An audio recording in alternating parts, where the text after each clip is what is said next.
अस्सलाम वालेकुम। Last video में हमने डिस्कस किया था कि अगर एक पेशेंट जो है उसको मेटाबॉलिक एसिडोसिस होता है।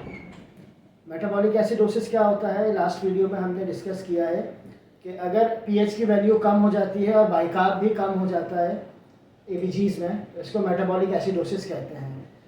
तो मेटाबॉलिक एसिडोसिस अगर किसी पेशेंट को आता है तो हमें फर्दर उसको किस तरह से डायग्नोस करना पड़ता है कि पेशेंट को कॉज ऑफ मेटाबॉलिक एसिडोसिस क्या है, क्यों हो रहा है पेशेंट को मेटाबॉलिक एसिडोसिस। तो आज हम इसको डिस्कस करेंगे। तो इसके लिए हमें सबसे पहले जो है एनाइन गैप को कैलकुलेट करना पड़ता है। तो पहले देखते हैं एनाइन गैप कैलकुलेट कैसे होता है। एनाइन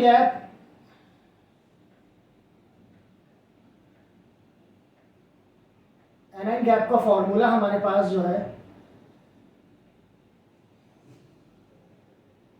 सोडियम माइनस ब्रैकेट में आगे क्लोराइड प्लस बाइकार्ब। ठीक है, अब एक पेशेंट है जिसका सीरम सोडियम जो है हमारे पास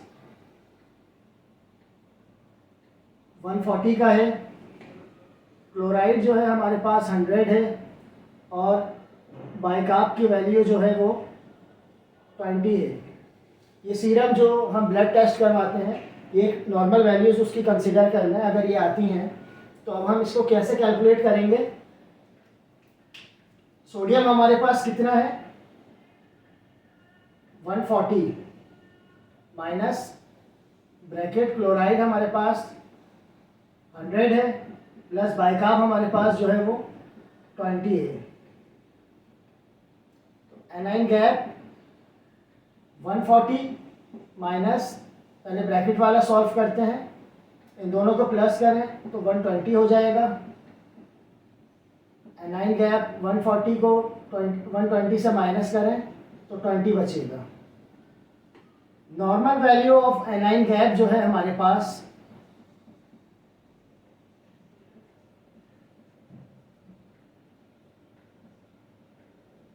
8 to 12, 8 से 12 हमारे पास नॉर्मल वैल्यू है। अब यहाँ जो हमने कैलकुलेट करा है तो यहाँ पर कैलकुलेटेड वैल्यू जो है वो नॉर्मल वैल्यू से ज़्यादा आ रही है। यहाँ 12 तक जो है नॉर्मल रेंज है, यहाँ 20 आ रही है। तो इसका मतलब क्या है, ये पहले से हेडिंग हमने डाल के रखी है, high anion gap.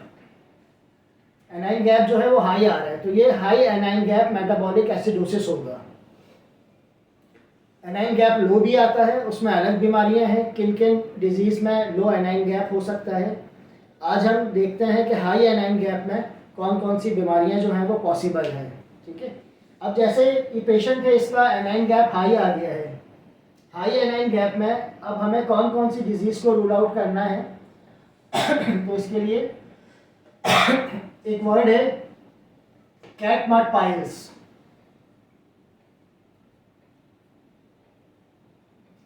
CAT cat MUDPILES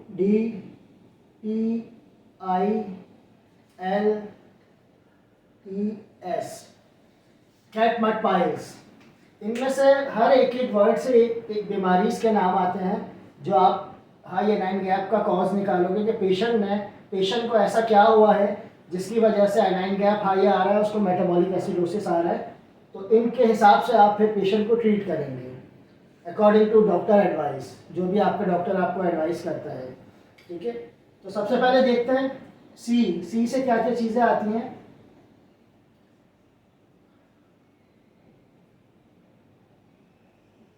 carbon monoxide poisoning है हमारी, जो सी में आएगी। ठीक है, और इसके अलावा साइनाइड है। अगर कोई पेशेंट कार्बन मोनोऑक्साइड इनहेल या साइनाइड या CHF कंजस्टिव हार्ट फेलियर, तो इन चीज़ों को आप पेशेंट से कोरिलेट करेंगे। ठीक है, ए से अमाइनो ग्लाइकोसाइड्स हैं।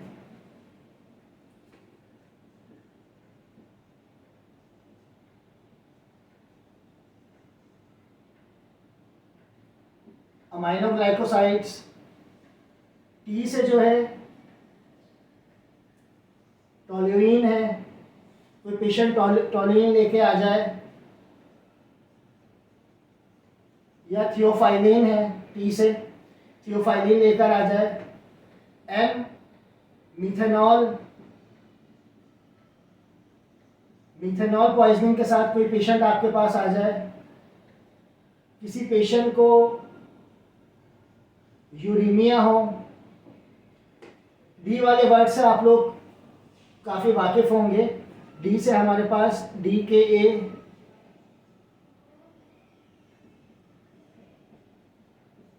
डायबिटिक कीटोएसिडोसिस है, डायबिटिक कीटोएसिडोसिस हो किसी पेशेंट को। पी से पैरासीटामोल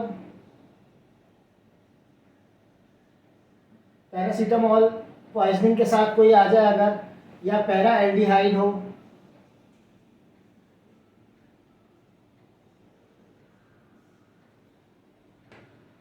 आई से जो है आयरन डेफिशिएंसी है, आयरन है, आयरन को आपने रूल आउट करना है। ठीक है, इस तरह से ये जितनी भी बीमारियां निकलती जाएंगी, जैसे मेडिकल आईसीयू के पेशेंट्स में मोस्ट कॉमन जो है जो एसिडोसिस एल से जो आता है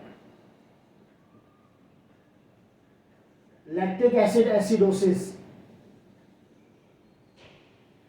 ठीक है, पेशेंट का लैक्टेट करवाते हैं तो लैक्टिक एसिड एसिडोसिस उसको निकलता है। ई से इथेनॉल पॉइजनिंग के साथ कोई आ जाए, या इथाइलिन ग्लाइकोल।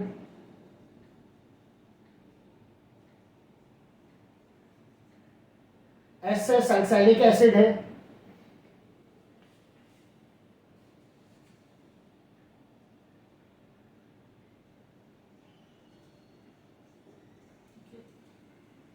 तो ये वो सारी बीमारियां हैं,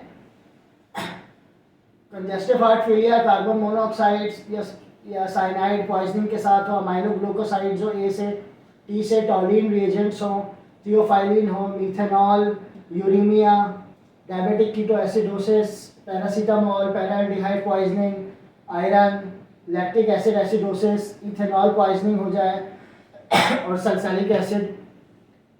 तो अगर आपका जब एक पेशेंट को मेटाबॉलिक एसिडोसिस आता है, आप उसका एनाइन गैप कैलकुलेट करेंगे। अगर पेशेंट का हाई एनाइन गैप आएगा तो हाई एनाइन गैप के बाद आपने ये सारी बीमारियां जो हैं ये पेशेंट को देखते हुए आपने रूल आउट करना है, देखना है कि पेशेंट को इनमें से कौन सी बीमारी है। फिर उसके बाद जो फर्दर वर्कअप है, टेस्ट है, जो डॉक्टर्स आपको एडवाइस करते हैं उसको फॉलो करना है ताकि आपका पेशेंट सही हो सके। उम्मीद है आज की वीडियो आपको समझ आई होगी। अस्सलाम वालेकुम, अल्लाह हाफिज़।